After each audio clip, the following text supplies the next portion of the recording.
Buenas noches. Uno de los temas que más polémica ha generado al término de esta legislatura es del de la reforma al fuero militar. Hay un sector que dice que eso genera más impunidad, el texto que se está aprobando, y otro sector que por el contrario señala y dice que hay que ampliar ese tipo de blindaje para las Fuerzas Armadas. Como siempre en este programa tratamos de tener las dos caras de la moneda. Quiero darle la bienvenida al general retirado Rodrigo Quiñones. Buenas noches, general Quiñones. Buenas noches, doctor. Muchas gracias por la invitación. Muy complacido. Usted es el presidente encargado de ACORE. Así es. En este momento estoy encargado de la presidencia de ACORE. Bienvenido. Gracias, muy amable. También está con nosotros el secretario general del Partido Comunista, Jaime Caicedo. Doctor Caicedo, buenas noches. Muy buenas noches. Encantado. Cierra la lista de invitados el académico José Ramón Llanos. Grato saludarlo. Buenas noches. Le agradezco la invitación que nos hace para poder socializar nuestra posición en torno a la cuestión del fuero militar. Gracias. Muy amable. General Quiñones, ¿por qué al fuero militar se le asocia o se dice que es sinónimo de impunidad?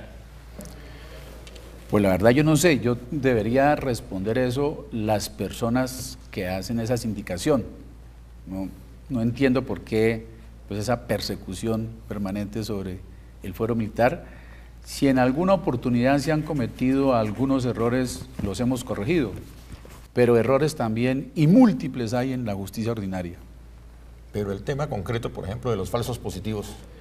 Bueno, mire, hay que aclarar eso muy bien. Una cosa es un delito y otra cosa es la justicia penal militar. Una cosa es que alguien, por fuera de la normatividad y rompiendo nuestras normas, nuestros reglamentos, actúe ilegalmente, y otra cosa es la justicia penal militar. Es lo mismo como decir que aquí en el país hay 24.000 muertes violentas al año, entonces quitemos la justicia ordinaria. Es decir, una cosa es que alguien se salga de la ley y otra cosa es que exista un fuero militar. ¿Por qué se habla de impunidad, doctor Jaime Caicedo?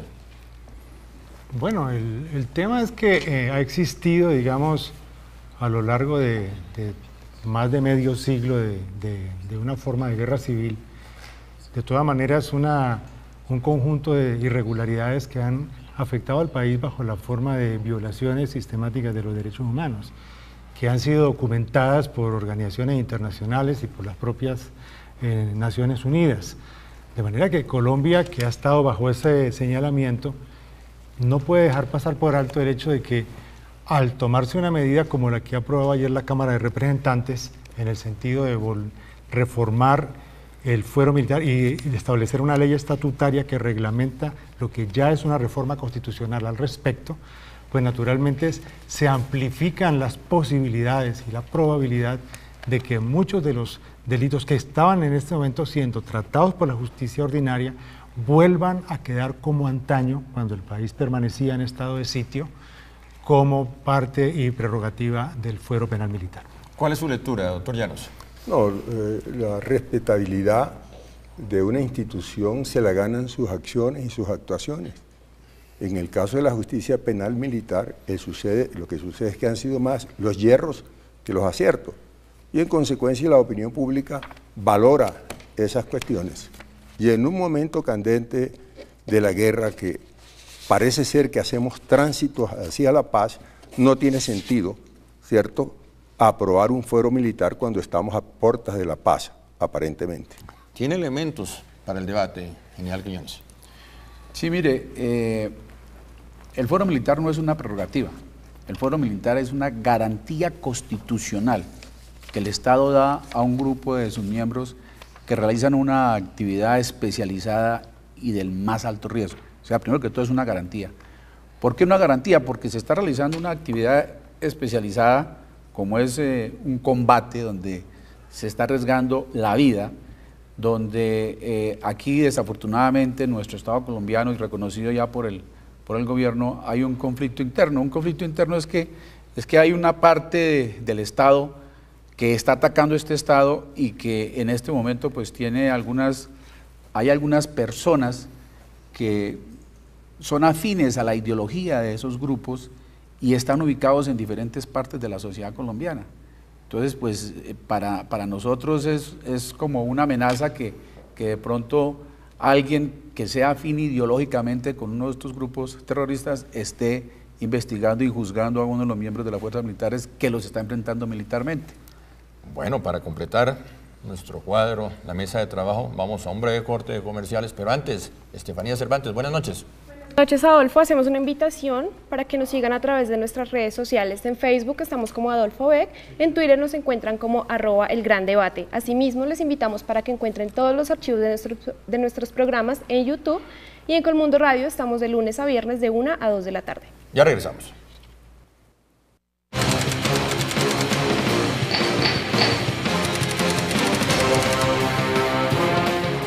Estamos presentando Especiales Teleamiga.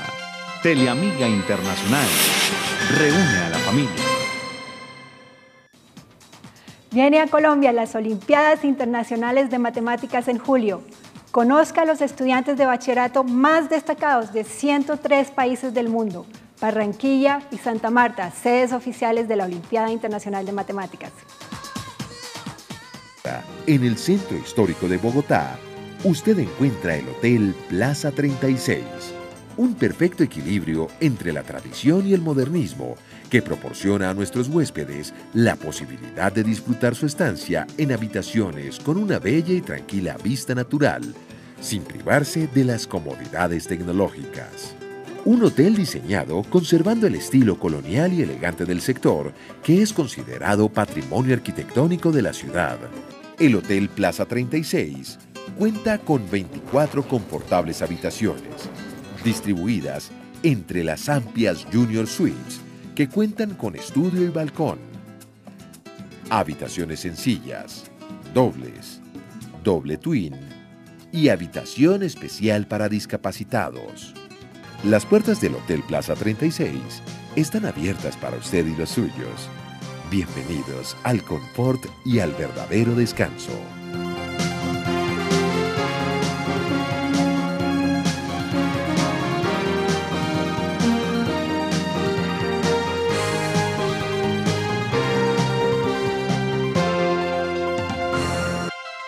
Estamos presentando Especiales Teleamiga.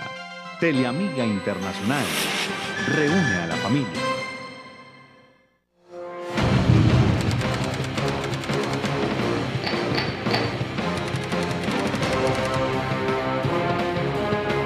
Continuamos. Ingresa a nuestra mesa de trabajo el abogado Fernando Vargas. Bienvenido, doctor Vargas. Gracias, profesor Adolfo. Un saludo para todos los participantes en esta mesa. ¿Cuál es su lectura sobre el fuero militar? No, el fuero militar es un objetivo militar. El fuero militar forma parte de ese objetivo declarado para poder paralizar las operaciones militares. El fuero militar lo destruyó la Corte Constitucional en la década de los 90, con unos fallos. La Constitución era muy clara en decir que los miembros de las fuerzas militares en servicio activo y en realización de sus operaciones militares serían juzgados por su propio fuero militar, por su propia justicia penal militar. Eso lo fueron transformando hasta tener hoy el adefesio jurídico que montaron, donde es la única fuerza militar en guerra que no tiene fuero militar en el mundo. De manera que las fuerzas militares están en unas operaciones contra un enemigo, una guerra irregular, que es puesto en manos de una justicia ordinaria que muchas veces milita en la ideología del enemigo que combate. Para usted lo que acaba de aprobar la Cámara es un adefesio jurídico. Es un adefesio jurídico porque revolvió mal revuelto lo que es el DIH con lo que ellos quieren paralizar. Ahora, lo que hicieron la Cámara al ampliarla, al reglamentar la ley de fuero, fue decirle a las fuerzas militares que podían combatir a las BACRIM, por ejemplo. Entonces, en el momento en que las fuerzas militares combaten a las BACRIM, mire usted que le ponen unos requisitos y los convierten en partes del conflicto. Doctor Jaime Quesada. Bueno, no, a mí lo que me preocupa es fundamentalmente la implicación que esto tiene en relación con el llamado principio de distinción. Colombia tiene un conjunto de tratados suscritos en el plano internacional que hacen parte del bloque de constitucionalidad y que obligan desde luego al acatamiento no solamente de las normas de los derechos humanos, sino del derecho internacional humanitario. Y en el caso del fuero penal militar, el principio de distinción entre quién es un blanco legítimo, por decirlo así, en el marco de una situación de guerra que el Estado ha reconocido en Colombia, la existencia de una situación de guerra civil, de una forma de guerra civil, implica desde luego la afectación de lo que, por ejemplo, el general Quiñones ha mencionado como afinidad ideológica. Es decir, se supone que el civil que pueda estar cerca, que puede no tener nada que ver, pero que está cerca, puede convertirse en un momento determinado en un blanco de la acción militar, lo que naturalmente ha ocurrido de una manera sistemática en Colombia y que además puede asimilarse desde el punto de vista de la llamada afinidad ideológica a cualquier persona que se pueda incriminar, digamos, por sus ideas o por su forma de actuar como parte, digamos, de los operativos militares. Yo creo que en ese sentido la ley estatutaria, digamos, no es clara y por eso ha sido cuestionada, no solamente en el Parlamento, en el debate de ayer y de la semana anterior en el Senado, sino también por los delegados y representantes de las Naciones Unidas y de las organizaciones internacionales sobre derecho humanitario. La pregunta es muy clara, general Quiñones. ¿Esa afinidad ideológica que usted menciona puede convertir a la persona en objetivo militar? En ningún momento. Mire, y hay una claridad total. Yo a veces le rogaría a las personas que conocieran más detalladamente la ley estatutaria. El artículo 5º habla de principios aplicables y establece el principio de la distinción. Dice, los miembros de la fuerza pública deberán distinguir en todo momento entre personas civiles y blancos legítimos, y sigue. Pero aclara más adelante en el artículo 26, aquí no me lo estoy inventando yo, lo estoy leyendo, dice prohibiciones absolutas. En ninguna circunstancia y sin ningún perjuicio de las demás restricciones previstas en el derecho internacional humanitario se podrá atacar a las personas por el solo hecho de manifestar en público o privado su apoyo a los grupos armados.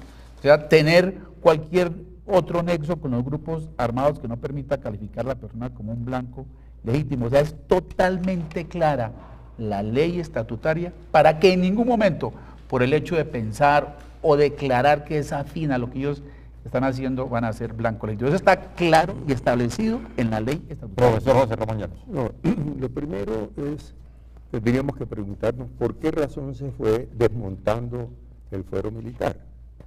Y la respuesta es obvia, ¿no? La cantidad de manipulaciones en que incurrieron las fuerzas militares y el hecho de que al ser juzgados esas conductas penalizables se convertían sencillamente en absoluciones, fue aumentando la desconfianza sobre las fuerzas militares, los jueces militares que juzgaban a sus militares presuntamente en combate. Y dos, el problema es que los combates se prefabricaban o fabricaban. Los llamados ¿Falsos positivos? Falsos positivos realmente son crímenes de lesa humanidad, ya que colocaban a la víctima en total indefensión, los eliminaban y después se fabricaban un combate que nunca existió. Eso fue lo que llevó lentamente al gobierno y al parlamento a desmontar el fuero militar. Profesor Fernando Vargas. Esto es un debate político, como usted puede ver, profesor Adolfo.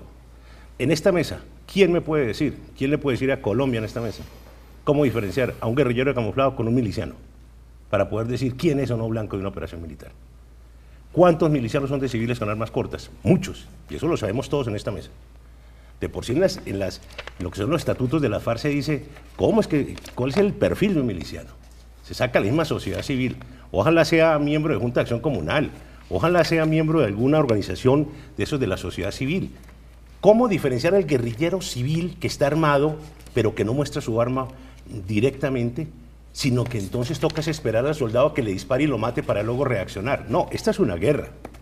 Y querer amarrar las operaciones militares desde el punto de vista del principio de distinción, que no se le exige al adversario, porque aquí nadie habla de que las FARC están obligadas a hacer un principio de distinción también, y aquí las FARC andan matando civiles a diestra y siniestra. Doctor Jaime Quesada. Sí, el tema sobre los falsos positivos es muy concreto. La directiva 029 del Ministerio de Defensa de noviembre de 2005, que estableció la tasación en relación con las recompensas y reconocimientos, etcétera, tuvo una incidencia directa en el crecimiento y en el incremento de la situación de los llamados falsos positivos.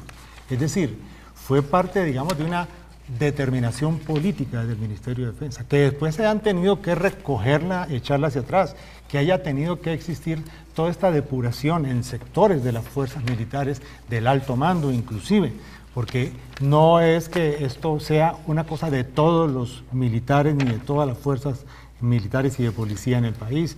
Hay sectores que están mucho más vinculados a la idea de cómo afectar, digamos, y de ganar prerrogativas. Me parece que en ese aspecto hay una responsabilidad del Estado, y esa responsabilidad del Estado, naturalmente, en términos del fuero militar, en este caso, vuelve a incrementarse y a ponerse como un gran riesgo para la sociedad en el marco de la búsqueda de la paz, que es el nuevo elemento que nos parece importante tomar en consideración. General Quiñones. Mire, primero que todo, aquí hay que repetir que no hay ninguna fuerza militar en el mundo entero que esté en combate y no tenga un fuero militar. A nosotros nos está sucediendo eso. Lo otro, una cosa es que hayan sucedido unos falsos positivos, mal llamados falsos positivos, que ahora quedaron establecidos como ejecución extrajudicial.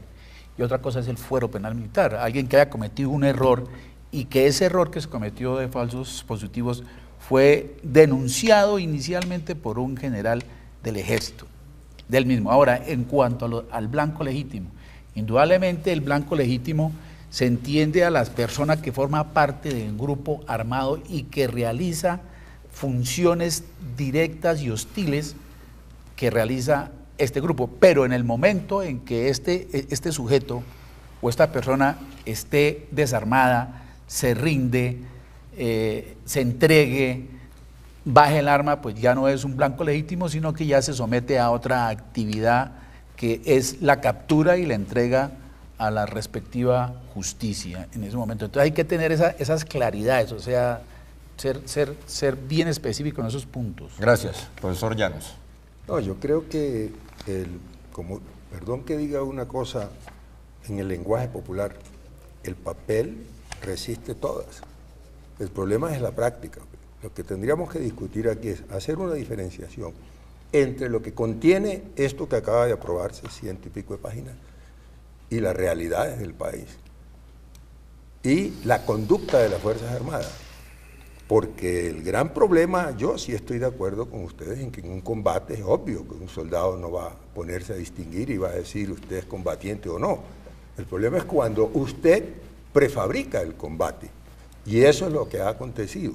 Y ha acontecido en tal proporción que uno no puede seguir sosteniendo la tesis de la manzana podrida, porque entonces tendríamos que llegar a la conclusión de que la mayor parte de las manzanas están podridas y las buenas son pocas. Doctor Fernando Vargas. Reclamaron que se reconociera el conflicto armado en Colombia. Se reconoce el conflicto armado en Colombia, ahora le tienen miedo a las consecuencias. Todo conflicto armado tiene una consecuencia en los fueros militares de los ejércitos que combaten. De manera que hay un conflicto armado reconocido, pero no quieren y no quisieron reconocerle el fuero militar al ejército. De manera que hay un conflicto armado y lo quieren llevar a los juegos con la justicia ordinaria. Y hay una justicia ordinaria que sí mantiene sus fueros. Eso es aberrante. ¿Qué tipo de fueros? La fiscalía se investiga ella misma. ¿Cómo hacemos en Colombia para que un fiscal sea investigado por sus delitos? No hay cómo hacerlo investigar porque la misma fiscalía, o sea, sus amigos y sus pares, son los que se